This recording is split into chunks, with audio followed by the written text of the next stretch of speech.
बार का कितना महत्वपूर्ण है आपका? इस बार मैंने सड़क परिवहन मंत्री आदरणीय नितिन गडकरी जी से समय लिया है और जो हमारे यहाँ पर नेशनल हाईवे के काम चल रहे हैं और रोपवे और टनल के कुछ काम प्रस्तावित हैं, बहुत सारे सेंट्रल जो रिजर्व रोड्स का काम है उसके संबंध में उनसे अनुरोध करना है कि जल्दी उनको स्वीकृति मिल जाए। तो पूरा प्रस्ताव पहले से हमने दिया हुआ है, कुछ प्रस्ताव नए दे रहे हैं, तो उसी संबंध में भेंट करनी है। और बाकी हमारी जो नियमित रूप से होने वाली बैठकें हैं संगठन की और सांसद गणों के साथ, उन बैठकों में भी प्रतिभाग करेंगे। सर, कैबिनेट विस्तार की बहुत तेजी से चर्चा है उत्तराखंड के और लाभ के पदों को लेकर, क्या केंद्रीय आला कमान से इसको लेकर भी आप चर्चा करेंगे?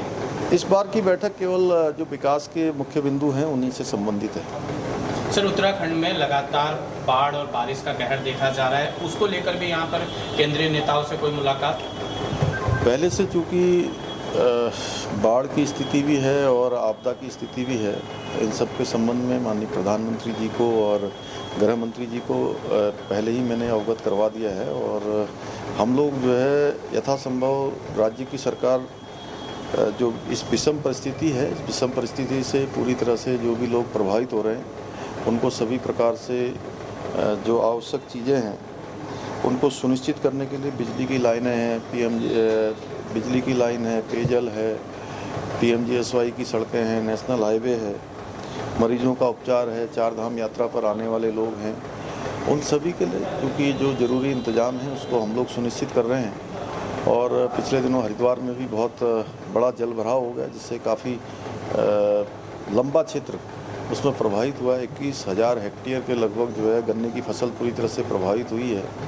उस क्षेत्र को हमने आकलन करने के बाद आपदाग्रस्त क्षेत्र घोषित करने का भी निर्णय लिया है। बिजली के बिल 3 महीनों तक स्थगित किए हैं। बैंकों के जो ऋण हैं उन ऋणों पर भी जो राष्ट्रीयकृत बैंक हैं उन बैंकों से हम अनुरोध करेंगे और राज्य के जो सहकारी बैंक हैं उन बैंकों को 3 महीने के लिए ऋण स्थगित करने को, ऋण की जो वसूली है उसको स्थगित करने के लिए कहा है। सर, करप्शन को लेकर जीरो टॉलरेंस की बात की जा रही है उत्तराखंड सरकार के द्वारा। आपको लगता है कि अपराध मुक्त जो बॉर्डर एरियाज है वहाँ से भी अपराध मुक्त किया जाए स्टेट को?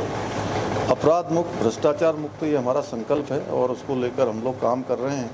लगातार भ्रष्टाचार को लेकर अनेकों कार्रवाइयाँ हुई हैं और नकल में भी जो परीक्षाएं, सरकारी जो परीक्षाएं होती थी सरकारी नौकरियों के लिए, उनमें व्यापक पैमाने पर भ्रष्टाचार होता था। उसको लेकर 80 से ज़्यादा गिरफ्तारियां हमने करी हैं और नकल का सबसे सख्त अध्यादेश भी लाए हैं। इसके अलावा जहां पर भी इस प्रकार की सूचनाएं आती हैं विजिलेंस के माध्यम से, अन्य सूचना के माध्यमों से, उन पर हम तत्काल कार्रवाई कर रहे हैं। सर, UCC के ड्राफ्ट कब आपको मिल गया? अगर मिल गया तो कब तक हमें कानून के रूप में देखने को मिलेगा?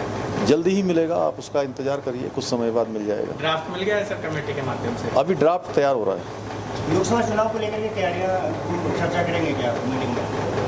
अभी विकास से संबंधित है और लोकसभा चुनाव और हमारा जो महाजनसंपर्क अभियान चला है वो पार्टी पर जो हमारी नियमित रूप से बैठकें होती संगठन की उसमें लगातार चर्चा होती है। विस्तार कब तक? अभी मैंने बताया ना कि इस बार ये चर्चा जो है केवल मैं विकास के लिए आया हूँ। धन्यवाद।